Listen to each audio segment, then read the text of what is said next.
जनाब अस्सलाम वालेकुम, मैं हूं आपका मेज़बान अदनान हैदर। और इमरान खान साहब का एक बेहतरीन और शानदार खिताब सुनने के बाद इंट्रो देने का बिल्कुल दिल नहीं कर रहा, तो मैं चलते हैं अपने मेहमानों की जानिब। हमारे साथ ज्वाइन किया हमें पहली दफ़ा नसीम सदीकी साहब ने, सीनियर साफ़ी हैं। सदीकी साहब बहुत शुक्रिया वक्त देने के लिए। बड़ी मुश्किल से मैं इनको पकड़ के लाया हूँ, 25-26 ओवर ये फील्डिंग करने के बाद मेरे स्टूडियो में पहुँचे हैं। और हमारे साथ हैं राजा आमिर अब्बास साहब। राजा साहब बहुत शुक्रिया। और ऑडियो पे हैं हमारे साथ कौन है? मालिक साहब। मालिक साहब अस्सलाम वालेकुम सर। मैंने आज इंट्रो इसलिए नहीं दिया, एक तो आप रश में फंसे हुए हैं सर, दूसरा इमरान खान साहब ने बड़े ज़बरदस्त अंदाज में एक नई तकरीर की है। लोग कह रहे हैं कि नई तकरीर है, अगर आपने सुनी है तो मैं चाहूँगा कि खान साहब का बॉडी लैंग्वेज और उनकी तकरीर सुनने के बाद, उनका खिताब सुनने के बाद क्या लगता है आपको, खान साहब पे कोई प्रेशर है सर अदम एतमाद को लेके? देखिए, मेरे तकरीर इतना पता है कि हमने तकरीरें खान साहब की पहले तो सुनी हुई है ना, चौधरियों के बारे में, एमक्यूएम के बारे में, तमाम लोगों के बारे में, तो वहाँ भी बॉडी लैंग्वेज बहुत स्ट्रॉन्ग थी। फिर इनमें चौधरी मोहम्मद सलाई वजीर, फिर अब वो चौधरी के घर हो भी आए, और तो और फिर अगले दिन आकर उन्होंने मोहम्मद सलाई को 1-on-1 मीटिंग भी दे दी, जो 3 साल में किसी को नहीं हुई। हमने बॉडी लैंग्वेज तब भी देखी थी जब जंग इशू बना था, और बिल्कुल उन्होंने कहा कि किसी दोस्त का भी मैं लिहाज नहीं करूंगा। फिर 3 साल बाद उन्होंने उनकी खबर भी ले ली, वो लंदन गए, तो उनकी आदत का भी ख्याल आ गया। देखिए, पब्लिक पॉस्चरिंग और देखना ये होता है, अंग्रेजी में कहते हैं are you walking the talk और नॉट। हमने अभी तक खान साहब को वो वॉकिंग द टॉक नहीं देखा। हमने खान साहब को डेफिनेटली प्रेशर आया हुआ है। देखें, जो ये 10 रुपए पेट्रोल कम हुआ, 5 रुपए बिजली कम हुई, ये आज से 2 महीने पहले भी हो सकती थी ना। एक पब्लिक प्रेशर था, वो भी अब हो गया। सो अभी तक जितने भी हमने एग्जाम देखे हैं वो शो ये कर रहे हैं कि डेफिनेटली प्रेशर है। जब आपके एडवाइजर्स वगैरह ये तकरीरें करनी शुरू कर देना कि देखिए जी बहुत पैसा चल रहा है, लोग खरीदे जा रहे हैं, इसका मतलब है कि कहीं ना कहीं पे परेशानी के अवामिल हैं। वरना अगर आपके लोग खरीदे नहीं जा रहे या लोग आपको कुछ पता लग रहा है, अगर सब अच्छा होता तो आईबी टेलीफोन ना मॉनिटर कर रही होती, लोगों पर नजर ना रख रही होती। सडनली अब बातचीत आ रही है कि जी कुछ दौरे। मालिक साहब, जो मॉनिटर हो रहे हैं लोग, जिनके फोन मॉनिटर हो रहे हैं, ये क्या MNAs member provincial and national assembly के लोगों के हो रहे हैं? उन्हीं के वोट मैटर करते हैं ना नेशनल असेंबली के। ठीक है, उसमें कोई ऐसी क़यामत की निशानी नहीं है, हर गवर्नमेंट करती है। इशू ये नहीं है। इशू ये है कि आज से जो देखने की है कि आज से 3 माह पहले क्या आप सोच सकते थे कि ये तमाम चीजें होंगी जो आज हो रही हैं? अब कल पार्लियामेंट्री पार्टी का इजलास बुला लिया है पीएमएलएन भी, और फिर बिलावल ने भी बुला लिया। So obviously now we are in final stages. लेकिन सबसे अदनान आप ये देखें, अगर सब अच्छा है, अभी तक चौधरियों से शुरू कर लेते हैं, कौन से इनके एलआई ने अभी तक कैटेगोरिकली ये उठ के कहा है कि जी हम गवर्नमेंट के साथ? वो कहते हैं जी किचन में खाना पक रहा है, अभी उबाल आएगा, देखेंगे। एमक्यूएम का है वो, जिस दिन ये परसों मुझे याद है, रात की ये बात है, थर्सडे वाले दिन हम पाकिस्तान का साथ देंगे, पाकिस्तान वालों नहीं तो मकबूल सिद्दीकी साहब पहुंचे हुए थे, कोयटा में खाना खा रहे थे उनके साथ, अपना मेंगल साहब के साथ। अब उनका कोयटा जाके अख्तर मेंगल के साथ खाना खाना, ऑफ ऑल द टाइम्स जब पूरे गवर्नमेंट पे चीजें पड़ी हैं, ये चीजें आइसोलेशन में नहीं है। मेरा तो एक सिंपल सवाल है, अगर सब अच्छा है तो कैटेगोरिकली अभी तक किसी भी इनकी हलीफ ने खुल के ये क्यों नहीं कहा कि हम इमरान खान साहब के साथ? करीम ग्रुप की भी स्टेटमेंट आई थी, हम पीटीआई के साथ हैं, तो वो तो अकबर असबाबर भी कहता है कि मैं पीटीआई के साथ हूँ। वो कह सकते थे कि हम इमरान खान के साथ हैं। पीटीआई की बात उन्होंने की। इन्होंने भी जो बात की चौधरियों ने, वो भी बात करते हैं कि जी हमारा वादा है पीटीआई का और सारा। सो वो कैटेगोरिकल क्यों नहीं हो रहे? कुछ तो है ना जिसकी पर्दादारी है। नसीम सदीकी साहब, ये बड़ा इंपॉर्टेंट है। हम अगर बात करें इत्तेहादियों की, जो कि बहुत बड़ा सहारा है पाकिस्तान तहरीक इंसाफ का, वो भी क्लियर नहीं है। और मालिक साहब की बात 100% इंडोर्स करने वाली है कि अगर प्रेशर नहीं था तो क्या ज़रूरत पड़ी खान साहब को जाके अब बतौर वज़ीर आज़म पहली दफ़ा इत्तेहादियों के पास जाके उनसे मुलाकातें करने की, बड़े बड़े जलसे करने की। और खान साहब की जो आज की स्पीच थी उसमें कुछ नया लगा आपको? क्योंकि कल तो फैसल जावेद खान साहब ने एक ट्वीट किया था कि हम बताएंगे कि तहरीक अदम एतमाद के पीछे कौन है और उसको हम कैसे काउंटर करेंगे। इसके बारे में कोई बात नहीं की गई। खान साहब ने वही पुरानी तकरीर दोबारा दोहरा दी। सर, वो तो आप देख लें कि खान साहब की अब तकरीर सुने या ना सुने, और तकरीर में तो वही चीज़ें होती हैं, वो बेसिकली अपोजिशन के जो मोड है ना उससे निकल नहीं सके, वही बातें रिपीट, वही मौलाना के बारे में, वही नवाज शरीफ का जिक्र बार बार। मेरा मतलब कि प्राइम मिनिस्टर है, उन्हें प्राइम मिनिस्टरशिप पे ध्यान देना चाहिए, बाकी उनके पास दूसरे लोग हैं ना, तर्जमान है, वो बातें करते रहे। दूसरी आपने ये बात प्रेशर की, प्रेशर तो क्यों नहीं है? प्रेशर तो उस दिन से है जब इन्होंने कहा था कि जी अगर मुझे निकाला गया तो मैं सड़कों पे आ जाऊंगा, बहुत ख़तरनाक हो जाऊंगा। तो उसका मतलब है कि ये बात 3-4 महीने पहले से मामला चल रहे हैं और उनको नज़र आ रहे हैं ये। और तभी देखें कि आपने इतना बड़ा इन्होंने जो आके पैकेज दिया, क्योंकि वजह ये है कि जो लॉन्ग मार्च कराची से निकला हुआ है, अगर लोग महंगाई की वजह से उसमें शामिल होना शुरू हो जाएं तो वो एक बहुत बड़ी मार्च हो सकती थी। उसको बचाने के लिए जो है वो अरबों खरबों रुपए का पैकेज दिया गया। तो ये सारा प्रेशर है। फिर आप देखें कि प्राइम मिनिस्टर कितने वाकयात हो गए, कभी भी वो चौधरियों की तरफ उनको मिलने नहीं गए, कभी एमक्यू वालों को उन्होंने नहीं बुलाया, उनसे नहीं मिले, भी उनसे भी वादा किया कि बादराबाद आएंगे। फिर आपने देखा कि चौधरी शुजात हुसैन की तबीयत पूछने गए थे, बेसिकली तो वो एक कर्टसी कॉल ही थी ना। तो प्रेशर तो बहुत ज़्यादा है। वज़रा के आप बयान देख लें, हर वक्त जो वज़रा बयान दे रहे हैं वो बिलावल के बारे में, लॉन्ग मार्च के बारे में, वोट ऑफ नो कॉन्फिडेंस की बात हो रही है। और इस दफ़ा अपोजिशन ने बहुत सख्त किस्म का प्रेशर जो है वो गवर्नमेंट की तरफ डाला हुआ है। और बिलावल साहब 2 दिन की दूरी पे हैं इस्लामाबाद से, यानी कि अभी वो लाहौर से चलेंगे, उसके बाद वो अपना लाला मूसा पहुँचेंगे, फिर रवात पहुँचेंगे। और जब तक वो इस्लामाबाद पहुँचेंगे तो क्या सिनेरियो बनता है, क्योंकि आपको याद होगा कि जब जस्टिस इफ्तिखार चौधरी वाला मामला था तो नवाज शरीफ साहब को बहुत देर रोके रखा मॉडल टाउन वाले घर में। उसके बाद जब वो वहाँ से निकले हैं और गुजरांवाला तक पहुँचे थे तो मामलात बिल्कुल बदल गए थे। तो इस वक्त हुकूमत के ऊपर बहुत ज़्यादा प्रेशर है। और अपना बिलावल मार्च का भी प्रेशर है, आप ये कह रहे हैं? बिलावल का मार्च का डेफिनेटली, आप जब इस्लामाबाद की तरफ आ रहे हैं, हवाओं का बदलता रुख बता रहा है कि कहीं ना कहीं खान साहब के लिए हालात अच्छे नहीं हो रहे हैं। इसके जिम्मेदार कौन, खान साहब खुद हैं या मौजूदा सियासी सूरत हाल जो बन गई, और डेफिनेटली उसका भी कोई ना कोई जिम्मेदार होगा? सर, बड़ा आपने इंपॉर्टेंट क्वेश्चन किया है। अब जैसे मालिक साहब ने कहा, सिद्दीकी साहब ने कहा कि इमरान खान साहब प्रेशर में हैं। अब इमरान खान साहब जिस प्रेशर में हैं वो ये प्रेशर नहीं है कि कोई अपोजिशन सारी इकट्ठी हो गई है और ये अपोजिशन कोई वोट ऑफ नो कॉन्फिडेंस लाने की अहल है। इमरान खान साहब इस प्रेशर में हैं कि जनाब इस मुल्क में जो सियासत हो रही है वो एक सिर्फ और सिर्फ एक गंदी व्हीलिंग और डीलिंग बन के रह गई है। और उसमें चाहे पैसे का इस्तेमाल हो, चाहे उसमें आप कहें कि जी आपको वजीर आला बनाया जाता है, या और उसमें मकासद हों, तो वो ये प्रेशर ज़रूर है उन पे। फिर एक और प्रेशर है कि वो क्या समझ रहे हैं, और हर उस पाकिस्तानी को इस बात का अंदाज़ा है कि जनाब इस वक्त जो पाकिस्तान की एक स्टेटस है, एक पाकिस्तान की जो एक फ्री फॉरेन पॉलिसी है, अब पाकिस्तान जो खिते में रोल अदा कर रहा है वो इतना डेवलप करके अगर खान साहब 3.5 साल में और ये मुल्क टेक ऑफ कर रहा है और लोगों को दुनिया में समझ आ रही है, और इस चीज को अगर सबोटाज किया जा रहा है, इस पाकिस्तान की आजाद, एक सेकंड मुझे कंप्लीट करने दीजिएगा, तो फिर ऐसी सिचुएशन में वाकई ही खान साहब और हर पाकिस्तानी इस प्रेशर में है कि जनाब ये जो अपोजिशन प्रेशर की बात कर रहे हैं वो प्रेशर तो एग्जिस्ट करते हैं। एक प्रेशर अदम एतमाद का है। अगर आज आपने खान साहब की तकरीर सुनी है तो उसके पीछे आ रहा हूं, अदम एतमाद को लेकर उसी पे आ रहा हूं। तो ये वो चीजें हैं कि जो मुल्क को डिस्टेबलाइज शायद करने की तरफ जा रहे हैं। और नंबर 2, रिजीम चेंज की जो बातें होती हैं ना, इसमें आपकी अपोजिशन में अगर दम होता तो 3.5 साल में कर लिया होता, स्पीकर अपना चेयरमैन सेनेट ले आए होते।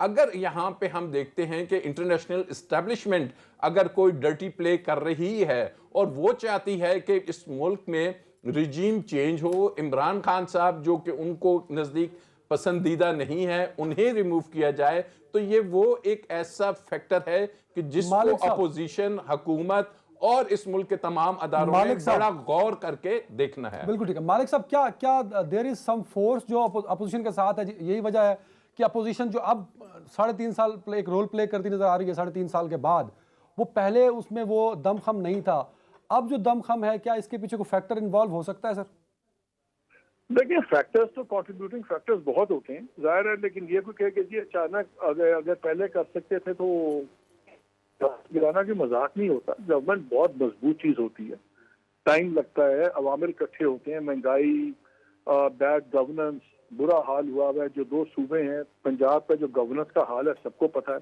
जो केपी का बुरा हाल है सबको पता है, और वो मैं तो हमेशा लिखता हूँ कि if you don't swim in Punjab you drown in Islamabad. तो जब आप 60% ऑफ पाकिस्तान डिलीवर ना कर रहे हो आपकी गवर्नमेंट के नीचे, तो फिर हालात तो बढ़ेंगे। जो इंटरनेशनल, देखिए इंटरनेशनल तो अब बात चली ना कि जी चाइना के साथ आप और रशियन ब्लॉक में आप आगे, वेस्ट आपके साथ है। वेस्ट के साथ आपको बैलेंस करना चाहिए था। जो आपकी डिप्लोमेसी थी, IMF में रिलीफ आपको वेस्ट से चाहिए, फैकफ में रिलीफ आपको वेस्ट में चाहिए, GSP प्लस आपको यूरोपियन यूनियन बैंक और बाकी सारे बैंक जो से हैं वहाँ से रिलीफ आपको वेस्ट से चाहिए। मल्टी डोनर जो से एजेंसीज हैं वो सारी वेस्टर्न बेस्ड हैं। अब आप कहेंगे कि हम हर वक्त ठेंगा दिखाएंगे वेस्ट को। आप क्या हैं? क्या आप दुनिया के सबसे बड़े ऑयल प्रोड्यूसर हैं? क्या आपकी दुनिया की अब सबसे बड़ी कुछ न्यूक्लियर पावर है कि हर कोई आपके आगे पीछेगा? हर किसी को अपने वेट पे इंटरनेशनली पंच करना चाहिए। खुद जो मर्जी हम समझ दें कि हम जहाँ खड़े हैं दुनिया की और चीज है। आज रशिया की बात हो रही है तो रशिया का ग्लोबल ट्रेड में कोई 2.5-3% से भी कम है। इसलिए रशिया को उसके अगर ऑयल पावर को छोड़ दें तो बाकी इतना सीरियसली नहीं लेते। लेकिन वो चीजें अलग हैं। हमारे यहाँ जो जमीनी हकायक है, डोमेस्टिक में बहुत बुरे हालात हैं। मुझे अब एक बिल्कुल बात ठीक है मालिक साहब, एक पॉइंट क्लियर कर दीजिए। क्या लगता है आपको कि अपोजिशन वाकई कामयाब हो पाएगी इस अदम एतमाद की तहरीक में? क्योंकि खान साहब ने आज अपने खिताब में कहा अपोजिशन को मुखातब करके कि भाई उस वक्त को सोचिए जब आपकी अदम एतमाद की तहरीक फेल हो गई तो फिर मैं आपके साथ क्या करूँगा। तो कहीं ना कहीं खान साहब को लगता है कि फेल भी हो सकती है। सर देखिए बात यह है कि जब आप वजीर आजम धमकियाँ देने पे आ जाए ना, तो ये इन इटसेल्फ एक लम्हा फिक्रिया होना चाहिए गवर्नमेंट के लिए।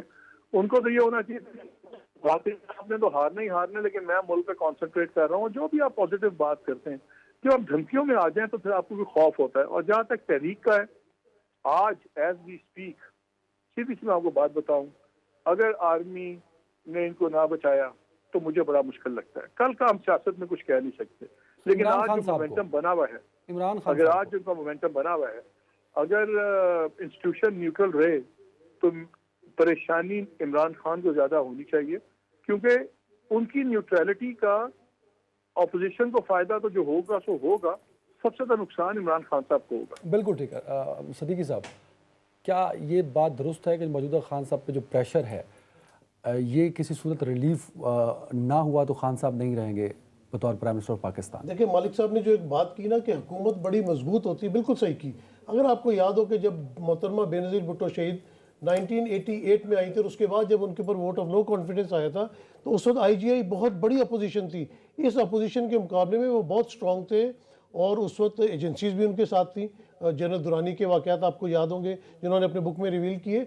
तो लेकिन वो भी, और पंजाब में भी जो है वो नवाज शरीफ की हुकूमत थी, उसके बावजूद वोट ऑफ नो कॉन्फिडेंस नाकाम हुई थी। तो मुझे नहीं लगता कि, मुझे तो ये मतलब अभी भी शक है कि शायद ये टेबल ही ना कर सके। अगर उन्होंने टेबल भी कर दिया, ये मौका अब है अपोजिशन के पास ये कि टेबल ना करें या नाकाम हो जाए। यू टर्न लेने में कितना देर लगता है, कोई भी वाकया हो जाता है। जिस तरह धरने में आपने देखा था कि APS का वाकया हुआ था, धरना खत्म करना पड़ गया। जिस तरह पिछले दिनों पेशावर की मस्जिद में इतना बड़ा सानिया हो गया, तो कोई भी वाकया ऐसा हो जाता है। मोमेंटम तो बना ही नहीं है। मोमेंटम कहाँ बना है? मोमेंटम तो PDM नहीं बना सकी, तो ये तो सिर्फ बातों बातों में मोमेंटम बन रहा है ना। मैंने कुछ, मेरी MNS से बात हुई है, मुस्लिम लीग नून के, पीपल्स पार्टी के, वो कहते हैं हमें तो पता ही नहीं है कि प्लान ऑफ गेम क्या है। ये सिर्फ हम सुन रहे हैं कि जी वोट ऑफ नो कॉन्फिडेंस लेके आ रहे। वोट ऑफ नो कॉन्फिडेंस लाने के लिए आपको 172 जो बंदे MNS, आपको उनको कोई एक जगह इकट्ठा करना पड़ेगा।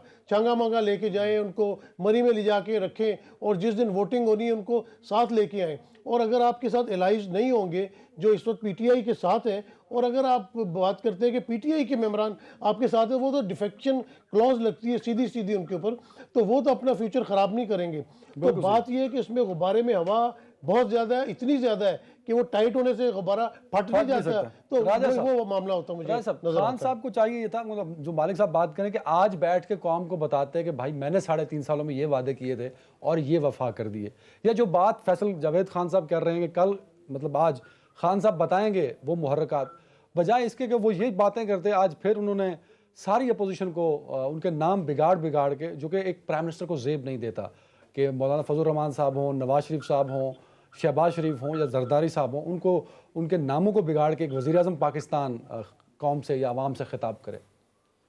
देखिए, दो बातें हैं। एक बात है कि खान साहब हुकूमत भी हैं और एक पॉलिटिकल पार्टी के सरबराह भी हैं। अब बात जो वो कर रहे हैं कि जी अपोजिशन को लग पता जाएगा, क्योंकि अपोजिशन में भी बड़े मंझे हुए सियासतदान हैं। अपोजिशन एक ऐसा बड़ा रिस्क लेने जा रही है, अगर वो वोट ऑफ नो कॉन्फिडेंस नाकाम होता है तो फिर आप देखिए कि इलेक्शंस 1 साल के दूरी पे हैं, और आने वाले इलेक्शंस में ये जो होगी कि तमाम पॉलिटिकल मेजर पार्टीज मिल के भी इमरान खान साहब को अगर शिकस्त ना दे पाए, वोट ऑफ नो कॉन्फिडेंस कामयाब ना हुआ, तो फिर उस इलेक्शंस पे बहुत गहरा इसका असरअंदाज होगा। और ये जो कॉन्फिडेंस लेवल है इमरान खान साहब का, दिस इज कॉन्फिडेंस के मौलाना फजल रहमान को फजलू कह देना, मैं नहीं कह रही, वो कह रहे हैं। I don't go into Zardari साहब को बीमारी का कॉन्फिडेंस उनका है। दिस इज द कॉन्फिडेंस आप ये कह रहे हैं। नहीं, छोड़ दें जी। फिर आप ये कहते हैं कि जी उन्होंने कह दिया।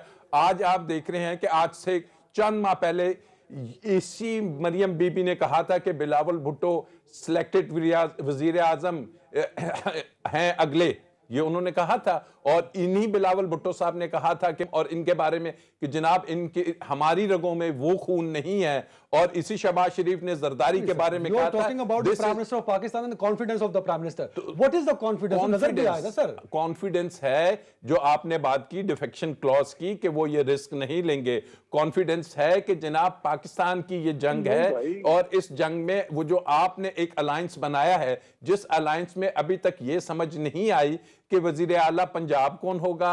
जैसे कि इन्होंने बात की, आपको ये नहीं पता कि जनाब आपने इस चले इमरान खान को आपने हटा दिया, तो क्या आप उसके बाद वजीर आजम लाके अर्ली इलेक्शंस कराएंगे? क्या आप 1.5 साल का मुद्दत पूरे करेंगे? क्या पंजाब सुन लें, क्या केपी में, सिंध में और बलोचिस्तान में हुकूमतें खत्म कर दी मालिक साहब जाएंगी? कुछ कहना चाह रहे हैं जी। मालिक साहब दो बातें बड़ी क्लियर है। गेम प्लान और अपोजिशन ने बड़ा क्लियर बता दिया, और उन्होंने कहा कि जी हम प्राइम मिनिस्टर लगाएंगे और हम अर्ली इलेक्शंस करेंगे, 1-2 इलेक्टोरल लॉज में चेंजेस करके। और जो डिफेक्शन क्लॉज की बात है, ये तो बड़ी सिंपल बात है। डिफेक्शन क्लॉज तो लगता है बाद में, वो जब उस पार्टी का प्रेसिडेंट मूव करता है स्पीकर को, फिर क्लॉज लगता है।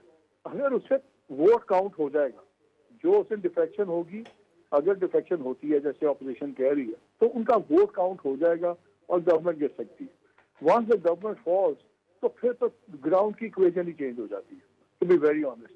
बिकॉज जो इमरान खान को अगर गिरा सकते हैं, वो अगले दिन स्पीकर को भी गिराएंगे।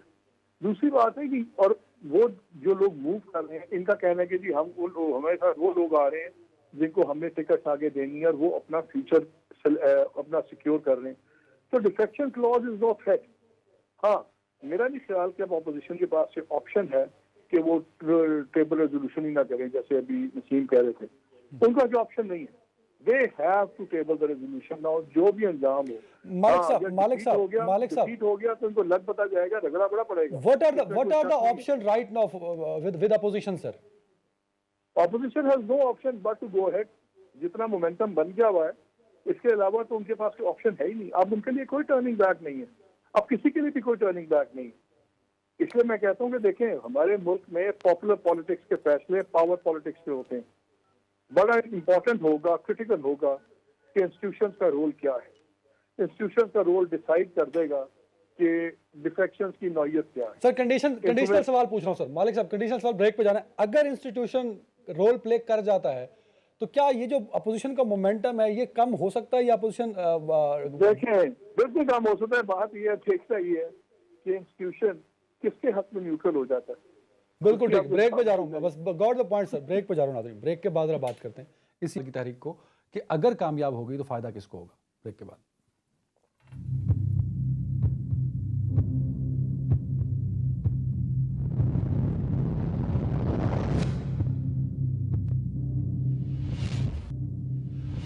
वेलकम बैक नाज़रीन। सिद्दीकी साहब, थोड़ी देर के लिए हम फ़र्ज़ कर लेते हैं, फ़र्ज़ भी तो किया जा सकता है, मफरूज़ सियासत में लाए जा सकते हैं कि अपोजिशन की ये तहरीक कामयाब हो जाती है, देन व्हाट नेक्स्ट? क्योंकि राजा साहब ने जो बात की अपने जब मौक़िफ़ में, वो बड़ी वाज़ेह है कि अगला प्लान है या नहीं है। देखिए, बात ये है कि चले कामयाब हो जाती है, हमने आपकी बात मान ली, कामयाब हो जाती है। सबसे पहले तो ये होगा कि जो उन्होंने पहले डिसाइड किया कि शहबाज शरीफ को शायद ये वज़ीर आज़म लेके आएंगे, बाद में भी उस नाम पे मुत्तफिक होते हैं कि नहीं होते। प्लान को फ़ायदा किसको हो रहा है? क्या अपोजिशन को वाकई बहुत फ़ायदा हो रहा है इसमें? सबसे ज़्यादा देखिए फ़ायदा जो है वो नून लीग को होगा, क्योंकि पीपल्स पार्टी के पास तो ऑलरेडी सिंध में हुकूमत है, उन्हें उसको भी तोड़ना पड़ेगा, ठीक है ना। नून लीग को फ़ायदा ये होगा कि नून लीग ज़मीनी इंतखाबात जीती है, उसकी कोशिश होगी, और नवाज शरीफ का भी ये कहना है कि वो चाहता है कि असम्बलियाँ तोड़ी जाए और फेयर एंड फ्री इलेक्शन करवाया जाए। जिस तरह मालिक ने कहा, जब तक दूसरे अंपायर्स नहीं मिलते या न्यूट्रल नहीं होते तो कोई भी मामला ना अभी हो सकता है ना बाद में हो सकता है। अगर ये आके कुछ लॉज वगैरह चेंज करते हैं इलेक्टोरल, उसके बाद दोबारा जो है असम्बलियाँ तोड़ देते हैं, लेकिन अगर असम्बलियाँ तोड़ देते हैं तो पंजाब की असम्बली अगर नहीं तोड़ते और खैबर पख्तूनख्वा की असम्बली नहीं टूटती, बलोचिस्तान की भी नहीं टूटती, पीपल्स पार्टी भी मुकर जाती है, तो फिर ये सिर्फ वफाक में इलेक्शन कराएंगे। तो ये कोई इतना आसान काम नहीं है जो ये करने जा रहे हैं। इनके मुंह से निकल गया कि हम लोग वोट ऑफ नो कॉन्फिडेंस लेके आ रहे हैं। इनको उम्मीद थी कि शायद ये चौधरियों को मिला लेंगे। सिर्फ नेशनल असम्बली में नंबर्स पूरे कर लेने का ये मतलब नहीं कि अदम एतमाद ले आओ। जी जी बिल्कुल। और इनको कहीं से ये पता चला था कि शायद चौधरी नाराज है, वो इनके साथ मिल जाएंगे, एमक्यूएम इनके साथ आ जाएगी, लेकिन जब एमक्यूएम ने भी इनको कोरा जवाब दे दिया और काफली की तरफ से भी जवाब ही है इस वक्त, तो इनको अब परेशानी पड़ी है कि ये नंबर गेम कैसे पूरी करेंगे, क्योंकि इनको 172 नंबर टोटल चाहिए। उसमें ये नहीं हो सकता कि पीटीआई वाले उस दिन कोई छुट्टी कर जाते हैं, कोई नहीं आता, वो क्लियर कट वहाँ पे आपको 172 मेंबर्स चाहिए। तो बड़ी मुश्किल बात है, बहुत मुश्किल हालात अपोजिशन के लिए, हुकूमत के लिए शायद इतनी मुश्किल नहीं है इस वक्त जितनी अपोजिशन के, क्योंकि अपोजिशन एक बात का ऐलान कर चुकी है और उनको उस बात को पूरा करना है। आपको लगता नहीं खान साहब के लिए विन विन सिचुएशन है? बिल्कुल विन विन सिचुएशन। अगर कामयाब हो भी जाती तो फायदा तो सिंपैथी, उन्होंने कहा ना कि मैं सड़कों पे आ जाऊंगा तो फिर मैं इनको जीने नहीं दूंगा, तो वो तो यही शोर मचाएंगे कि मुझे वक्त से पहले निकाल दिया। कभी भी किसी वज़ीर आज़म को वक्त से पहले टाइम पूरा नहीं करने देते। मैंने ये प्रोजेक्ट्स मेरे तैयार थे और 6 महीने बाद मैंने 1 करोड़ नौकरियां भी दे देनी थी, 50 लाख घर मैंने डिलीवर करने थे, मैंने महंगाई भी कम कर देनी थी, तो वो तो शोर मचाएंगे। लेकिन बहरहाल मुझे हालात इस तरह नज़र नहीं आ रहे कि वो अपना जो है वो इस वक्त वोट ऑफ नो कॉन्फिडेंस अगर आ भी गई तो कामयाब हो जाएगी। तो लेकिन बहरहाल मुश्किलात तो है खान साहब के साथ, क्योंकि आगे महंगाई पे आपका कंट्रोल करना बहुत मुश्किल है। जो रशिया यूक्रेन जंग चल रही है, दूसरी कोल्ड वॉर है और कोविड के बाद के मसाइल, महंगाई ने बढ़ना है। और खान साहब अगर इलेक्शन में जाते और ये जो उन्होंने आवाम के साथ वादे किए थे वो अगर पूरे नहीं होते तो अपोजिशन के पास तो फिर बड़ा क्लियर कट स्टांस होगा ना कि उन्होंने कहना कि जो वादे किए थे उन्होंने पूरे नहीं किए, एहतसाब हुआ नहीं, हमारे ऊपर जो भी केसेस थे वो जाली बनाए गए थे। तो और जो भी ज़मीनी इंतखाबात हुए आपने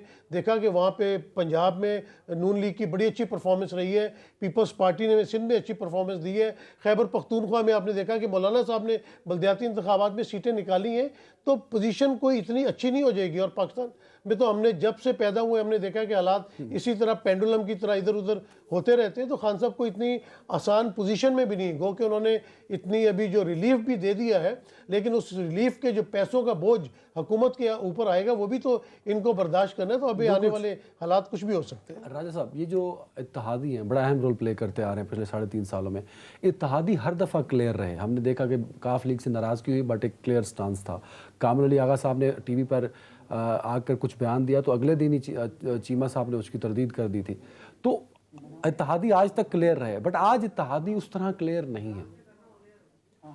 देखिए अदनान, दो बातें बड़ी, बिकॉज योर फिलॉसफी सेड कि खान साहब इज सेफ नाउ। जी, कुछ उससे भी बड़ी इंपॉर्टेंट बात यह है कि बार बार कहा जा रहा है, अभी मालिक साहब ने भी कहा, इन्होंने भी कहा, सदीकी साहब ने, कि जी एस्टेब्लिशमेंट अगर न्यूट्रल रहेगी, एक चीज़ ज़हन में रखिए कि एस्टेब्लिशमेंट भले से ये पार्लियामेंट की जो डर्टी इससे न्यूट्रल हो जाएगी, लेकिन अगर ये समझा गया कि ये डर्टी पॉलिटिक्स के नतीजे में ममलिकत पाकिस्तान के जो कुछ चीज़ें हैं वो डिस्टर्ब हो रही हैं, आपने जो एक बैलेंस अपनी फॉरेन पॉलिसी में लेके आए हैं वो डिस्टर्ब हो रहा है।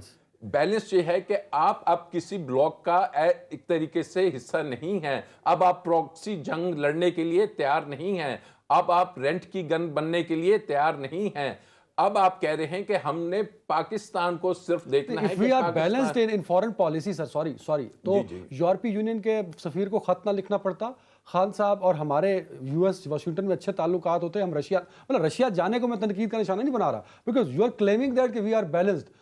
अपैरेंटली वो बैलेंस नहीं लग रहा सर। ने क्या खत लिखा सर अबाउट आवर रिलेशनशिप और यूक्रेन और रशिया? नहीं, उन्होंने कहा कि जनाब एक आ रही है वहां पे यूनाइटेड नेशंस में रशिया के खिलाफ और आप उसमें वोट कीजिए रशिया के खिलाफ। पाकिस्तान एब्सटेन करता है, पाकिस्तान दिस की इज मर्जी। बैलेंस्ड, आप ये कह रहे दिस इज बैलेंस्ड। क्यों ना आप देखिए ना, आपके फैटिफ में सारे आपके खिलाफ हुए हैं, वहां में प्रॉब्लम नहीं होती।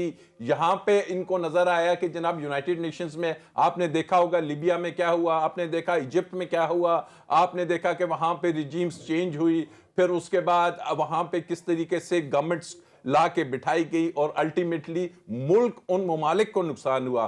तो पाकिस्तान अब इस गेम को बर्दाश्त नहीं कर पाएगा, which is part of 5th generation warfare, कि किसी तरीके से मुल्क के अंदर से ऐसी डिस्टर्बेंस की जाए और इस किस्म की अफरा तफरी मचाई जाए कि जो स्टेबिलिटी है, जो कि उनका एक गोल है कि पाकिस्तान को स्टेबल नहीं होने देना, उसको सर वो कामयाब हो। हम न्यूट्रल ओपिनियन ले लेते हैं ना मालिक साहब। मालिक साहब, राय साहब का क्लेम है कि हम बैलेंस्ड फॉरेन पॉलिसी लेके चल रहे हैं। मैं ये अपना मौक़िफ़ देना नहीं चाहिए, मैं एंकर हूं, बट मेरा मानना ये है कि शायद बैलेंस्ड आउट कर चुके हैं हम। तो आप क्या कहेंगे, कौन कौन सही कह रहा है, किसको इसको जस्टिफाई करना एक बड़ा इंपॉर्टेंट है सर। मालिक साहब, आवाज आ रही है सर आपको, या मालिक साहब को दोबारा कॉल मिलाओ। सिद्दीकी साहब, ओवर टू यू सर। वाकई हम बैलेंस्ड फॉरेन पॉलिसी लेके चल रहे हैं? देखिए, कोशिश कर रहे हैं आप पाकिस्तान की जो डायनेमिक्स जस्टिफाई भी नहीं हो पा रही। मैं जो राय साहब से बात कर रहा था सर, आप ये देखें, बात ये कि आप पहले पाकिस्तान की डायनेमिक्स देखें ना, कि पाकिस्तान के इंटरनल मसाइल भी है, पाकिस्तान के बैरूनी मसाइल भी बहुत ज़्यादा है। जिस तरह पाकिस्तान को अमेरिका ट्रीट करता है या यूरोप ट्रीट करता है, इंडिया का तो उस तरह नहीं करता ना। यूक्रेन में तो उन्हें बड़ी प्रॉब्लम है, फ़लस्तीन पे अगर इसराइल अटैक कर रहा है तो वहाँ तो वो नहीं बोल रहे। तो आप पॉलिसी, जो फॉरेन पॉलिसी, जिस तरह राय साहब ने बिल्कुल सही कहा कि हम कोशिश कर रहे हैं। पहले तो फॉरेन मिनिस्टर नहीं होता था, लास्ट टेन्योर में आप देख लें, जो लास्ट गवर्नमेंट थी उनका फॉरेन मिनिस्टर नहीं था। हमारे शाह महमूद कुरैशी साहब, आप लाइक हिम और डिसलाइक हिम, वो जिस तरह उन्होंने फॉरेन पॉलिसी लेके चले, हमारे ताल्लुकात पहले से बेहतर हुए। आप देखें कि पिछले दिनों अफगानिस्तान के ऊपर इतनी कामयाब OIC कराना, जबकि अमेरिका उससे खुश नहीं था। नहीं, स्ट्रॉन्ग खारजा पॉलिसी होती तो हम अपना रशिया का विजिट पोस्टपोन भी कर सकते थे। हम यूक्रेन पे कहीं कोई खवाजा बयान नहीं देते। चले मैं रशिया वाले विजिट पे बात कर लेता हूँ। एक तो आपको पता है कि जो भी बैरूनी विजिट इस किस्म के होते हैं वो पहले से तयशुदा होते हैं। अगर आपको अगली बात सुन लें, लियाकत अली खान जब मालिक साहब से न्यूट्रल ओपिनियन ले लेते हैं। मालिक साहब, ये दो हो गए, मैं अकेला हो गया हूँ। क्या वाकई फॉरेन पॉलिसी बहुत बैलेंस्ड है? देखिए, हमारे ऐसे मुल्कों की फॉरेन पॉलिसी बैलेंस करना बड़ा मुश्किल काम है। हमें डिपेंड करता है बैलेंस को डिफाइन कैसे करते हैं। आपने देखना ही होता है कि आपके ज्यादा इंटरेस्ट कहाँ पे हैं। प्राइम मिनिस्टर ने आके ये कहा कि जी रशिया से हमने वीट भी लेनी है, गैस भी लेनी है। बिल्कुल सही बात है, लॉजिकल बात बनती है। बट हैविंग सेड दैट, लेकिन अगर पूरी दुनिया ने उन पर इकोनॉमिक सैंक्शंस लगा दी हैं और आगे भी लगा रहे, तो क्या आप ले पाएंगे? अब ऑब्वियसली नहीं ले पाएंगे। And at the same time, जब आप पूरे वेस्ट को अपने तरफ से एलियनेट करते हैं और जहां से आपको इमीडिएट रिलीफ चाहिए, तो ये कोई इतना कोई सेंसिबल बैलेंस मेरे नजदीक नजर नहीं आता। बिकॉज अगर तो रशिया सैंक्शंस में नहीं है, फिर तो लॉजिक बनती है आप ले लें, तेल भी ले लें, गैस भी ले लें और आप कनक भी ले लें। लेकिन सैंक्शन वाले मुल्क से कैसे लेंगे? आपको कोई भी बैलेंस पॉलिसी करने से पहले आपको अपनी इकोनॉमिक माइट बनानी पड़ती है। सर, हम ये क्लेम करते हैं मालिक साहब, हम ये क्लेम कर रहे हैं, वजीर खारजा साहब ये क्लेम कर रहे हैं कि हम किसी ब्लॉक का हिस्सा नहीं है। देखिए, बाप के क्लेम करने से कुछ नहीं होता। हर चीज के कुछ ऑप्टिक्स होते हैं। अगर आप पहले चाइना गए, चाइना से आप फौरन रशिया चले गए और बहस इससे बहुत हुई कि जी दौरा आगे पीछे हो सकता था कि नहीं हो सकता था, कि गवर्नमेंट को पता होगा। आई एम श्योर अमरीकनों ने भी आपको कहा कि आप ना जाएं। अच्छा किया, अगर आप बेहतर समझते हैं कि हम नहीं दौरा कर सकते थे, पहले का एग्रीड था। लेकिन फिर इंसान ये भी सोचता है कि आप यही फॉरेन पॉलिसी की चीजें बाद में हमें पता लगती हैं। लेकिन अगर आप बड़ा सुपरफिशियल एनालिसिस करें तो आपने ये देखना है कि आपके ज्यादा अंडे कौन सी टोकरी में हैं। क्या आपको रशिया से ज्यादा फायदे हैं या आपको वेस्ट से ज्यादा फायदे हैं? मैं ये नहीं कहता कि आप ब्लॉक में बने, लेकिन क्या आपको रशिया के ऊपर से पूरे वेस्टर्न ब्लॉक को नाराज करना ठीक था? ये अब वक्त बताएगा कि क्या ये पॉलिसी ठीक थी कि नहीं थी। और देखिए, बैलेंस फॉरेन पॉलिसी कोई नहीं होती। हर बंदा ग्रुप में होता है, किसी ना किसी, कोई किसी इकोनॉमिक ग्रुप में होता है, कोई किसी जियोपॉलिटिकल ग्रुप में होता है, कोई किसी आइडियोलॉजिकल ग्रुप में होता है। इसलिए आपने प्रोज एंड कॉन्स देखने हैं। एज वी स्पीक टुडे, हमारी ज्यादा मुश्किलात का हल वेस्ट के पास है। IMF अमेरिका कंट्रोल्ड है, आपका फैटफ सारा वेस्टर्न कंट्रोल्ड है, आपका जैसे मैंने पहले कहा GSP+ आपका यूरोपियन यूनियन का है, इसके अलावा वर्ल्ड बैंक आप देख लीजिए, वो कर लीजिए। बिल्कुल सर। तो राज वो जो साहब आप कमेंट चीजें करना चाह रहे हैं देखते इस पे, वांट टू कमेंट ऑन। ठीक है, मालिक साहब दुरुस्त कह रहे हैं, लेकिन हमने ये देखना है कि जो हमारे तमाम इकोनॉमिक इंटरेस्ट जो हम कह रहे हैं, ये जो हमारे फवायद हैं वो रशिया की तरफ तो नहीं है सर। वेस्ट की तरफ हैं, लेकिन आपने देखना है कि उस हिस्ट्री में वेस्ट से पैसा आता है पाकिस्तान में आईएमएफ के जरिए, वर्ल्ड बैंक के जरिए, और वही पैसा मेगा प्रोजेक्ट्स में लगता है और फिर वहीं पे करप्शन का उन्हीं बैंक्स में जाके जमा हो जाता है। एंड नंबर 2 देखना है कि आपने सिर्फ बोरिंग करके अपने आप को नहीं करना, आपने नए इकोनॉमिक जोन्स, आपने सीपेक, आपने रशिया से ट्रेड, आपने इन्वेस्टर लाना है ताकि अपनी रिसोर्सेज को आपने डेवलप करना है। और अब हम अगर संजीदगी से ये देख रहे हैं कि हमने ना सिर्फ खिते में एक एटमी कुव्वत के तौर पे एक इकोनॉमिक पावर भी बनना है कि जो कि एक बिजली का स्विच नहीं है, it would take some times. और मैक्रो लेवल पे जो पॉलिसीज आ रही हैं, तो अगर उन पॉलिसीज को 3-3.5 साल में वेस्ट को अगर पसंद नहीं है तो टॉपल कर दिया जाए और पाकिस्तान को कहा जाए ब्रेक सीपेक से भी ले दूर रहा हो हूं। जाए। ब्रेक के बाद सिद्दीकी साहब से पूछूंगा, खान साहब उस मिर्च मसाला पूरा है अदम एतमाद की तहरीक को नाकाम करने के लिए? एक ब्रेक के बाद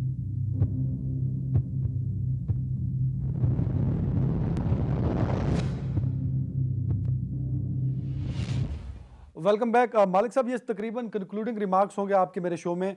सर, ये जहांगीर तरीन साहब कितने इंपॉर्टेंट किरदार हो सकते हैं इस सारी पॉलिटिकल सिचुएशन में, और उनकी जो रोड मैप है गुज़श्ता 2 हफ्तों का, वो घर से लाहौर, लाहौर से लंदन जाते हैं, ये कुछ थोड़ा सा इस पे क्वेश्चन मार्क है। ये कोई इत्तेफाक हो गया है या इत्तेफाक बनाया गया है सर? नहीं, बड़ा क्रिटिकल है, उनके पास जो लोग हैं बड़े क्रिटिकल हैं। ये और बात है कि पीएमएलएन वाले और दूसरे स्टार करते हैं कि हमें उन लोगों से डायरेक्टली हम कांटेक्ट में हैं, हम उससे नहीं। लेकिन मैं पहले वाली बात में कमेंट जरूर करना चाहूंगा। मेरा नहीं ख्याल कि कोई इमरान खान के खिलाफ कोई इंटरनेशनल साजिश हो रही है जिसमें कोई गेम है। ठीक है, सिंपैथी उनको वो नहीं मिलेगी अमेरिका से या दूसरों से, शायद अमेरिका बहुत खुश होगा अगर वो हट जाते हैं। लेकिन उनका जो है सारा एक पोलिटिकल क्राइसिस है, ये डोमेस्टिक मैन्युफैक्चरिंग है, डोमेस्टिक मेल फंक्शनिंग है और तमाम होम ग्रोन प्रॉब्लम्स हैं। नहीं मालिक साहब कता कलामी की माफी चाहते हुए, सर आपने पाकिस्तान की तारीख पढ़ी भी है और आधी तारीख तो देखी भी है अपनी आंखों से, तो ये पाकिस्तान की सियासी तारीख में पहली मर्तबा हो रहा है कि there is no external factor and the all इदारे जो हैं वो न्यूट्रल हैं। ये पहली दफा हो रहा है पाकिस्तान की सियासी तारीख में, अगर आप ये क्लेम कर रहे हैं सर। तो ये न्यूट्रलिटी के तो पता लगे, अभी नहीं पता टू बी वेरी ऑनेस्ट। लेकिन मुझे अब ये बताइए, आज से 6 माह पहले क्या मीडिया को फोन कॉल्स नहीं आते थे कि ये ना करें, वो ना करें, हाथ हौला करें, फलाने करें? क्या आपको कॉल्स आ रही है? नहीं आ रही ना। सो बहुत सी ऐसी चीजें हैं जिनमें रविश चेंज हुई है। अब देखना ये है कि इसको अल्टीमेटली कौन उस पर कैपिटलाइज करता है। क्या इमरान खान एंड में पर पत्ता फेर सकते हैं? बिल्कुल फेर सकते हैं। वजीर आजम होता है, गवर्नमेंट के पास देने के लिए बहुत कुछ होता है, और opposition again like I said, for me, role of institutions, rather the absence of role of institutions. Sir, what are the options with Imran Khan साहब, sir, right now? उनके पास ऑप्शंस बहुत हैं। एक ऑप्शन ऐसा है जो मैं डिस्कस नहीं करना चाहता हूँ सर। कोई बात नहीं, वो क्या होता है दबे अल्फाजों में बता दें। खाली जगह पर दबे अल्फाज, जिन चीजों के ऊपर डिफरेंसेस आए थे, उन जगह पे अपने डिफरेंसेस रिजॉल्व करने जरूरी है। बिल्कुल ठीक। सदीकी साहब, over to you. What are the option with Khan साहब? देखिए, बात वही है कि प्राइम मिनिस्टर है, ऑप्शन उनके पास है। उन्होंने जो अपनी पार्टी के लोग हैं उनको उन्होंने यकजा रखना है, उन्होंने एलाइस को अपने साथ यकजा रखना है, ठीक है ना। उनका मैंने पहले बताया ना कि उनका काम इतना मुश्किल नहीं है, मुश्किल काम अपोजिशन के पास है, क्योंकि अपोजिशन को एक बंदा पकड़ के लाना है। उनको वो कुछ लालच देते हैं, कोई और सुहाना सपना दिखाते हैं, उनको अपने साथ रखना है। आप अभी भी मान रहे हैं कि पलड़ा इमरान खान साहब का भारी है? क्योंकि आपने देखा था कि जब सेनेट का इलेक्शन हुआ था और कौमी असेंबली से यूसुफ रजा गिलानी साहब जीत गए थे, तो इमरान खान साहब ने फौरन ही दो दिन बाद जो है वोट ऑफ कॉन्फिडेंस ले लिया था। तो जहाँ तक इमरान खान की ज़ात की बात आती है, वहाँ पे लोग पिघल जाते हैं, वो दोबारा उनके पास वापस आ जाते हैं, वो उनकी बात मान लेते हैं। इसलिए इमरान खान साहब के लिए आसान है कि अगर वो अभी भी अपने लोगों के साथ आज का दिन था वैसे आज का दिन था वो जब कॉन्फिडेंस का वोट। हाँ, आप अपना जो एमएनएज हैं उनको राजी कर लेते हैं, उनको बजट वगैरह दे देते हैं, तो ऑप्शंस उनके पास है कि वो स्मूथली आगे चल सकते हैं। मुश्किल इस वक्त अपोजिशन के पास है कि उनको नंबर गेम पूरी करनी है। बिल्कुल। Concluding remarks, over to you. जरा लीगल पॉइंट ऑफ व्यू से बता दीजिएगा about this no vote of no confidence. देखिए, वोट ऑफ नो कॉन्फिडेंस के हवाले से आपने कहा कि इमरान खान साहब के पास क्या ऑप्शन है। मैं समझता हूं कि इमरान खान साहब के पास एक ही ऑप्शन है कि वो जो इस लाइन को लेके चल रहा है उसी लाइन पे चले और ना किसी ब्लैकमेलिंग में आए, ना किसी थ्रेट में आए, और जो उसने डिसीजंस लिए हुए हैं उन डिसीजंस के ऊपर स्टिक करे और देखे कि जी पाकिस्तान को अगर हमने वाकई ही निकालना है, बैक टू उस स्क्वायर वन पे नहीं जाना कि फिर वो ही व्हीलिंग डीलिंग, तो वहां पे स्टिक करे, चाहे वो बाहर जाते हैं, चाहे उनकी हुकूमत खत्म होती है, but he has to stick उस विजन को जिसको वो लेके चला है, उस विजन पे अगर वो चलता रहा। एक होती है सियासी चाल, वो सियासी चालों की शायद अब जरूरत है खान साहब को। कतहन कोई सियासी चाल की जरूरत नहीं उन्हें जो इस मुल्क को जिस चीज की जरूरत है वो है कि इस मुल्क को इस किस्म की डर्टी, और उसके निकलने के लिए तो फिर आपने पैसे भी नहीं चलाने, आपने लालच भी नहीं देना, आपने किसी के जाके मिनते नहीं। बारहा कहा जा रहा है कि जी इमरान खान साहब चले गए चौधरियों के घर, ओ भाई मेरे, वो 14 साल के बाद जो दूसरे चले गए शहबाज शरीफ वाले, 14 साल के बाद, उसको क्या कहेंगे आप कि वो क्या है? तो इसी डर्टी पॉलिटिक्स को रोकना है। तो आई होप कि ये वोट ऑफ नो कॉन्फिडेंस जो होगा ये एक ऐसी चीज साबित होगा कि जो इस मुल्क के सिस्टम में जो पार्लिमानी सिस्टम है उसको भी मजबूत करेगा और इस लोगों को दूध का दूध और पानी का पानी नजर आएगा। सदीकी साहब कंक्लूडिंग रिमार्क से 30 सेकंड दे रहा हूं, मुस्कुरा रहे हैं सर, बड़ी मानी खेज मुस्कुरा रहे हैं। बात ये कि अच्छा इख्तिलाफ कर रहे हैं राजा साहब से, अच्छे आदमी राजा साहब। नहीं, बात ये है कि हमने अपना देखा है यहाँ पे पाकिस्तानी पॉलिटिक्स में देखा है, इसी तरह चल रहा है, एक दूसरे की टांगें खींची जाती हैं। जब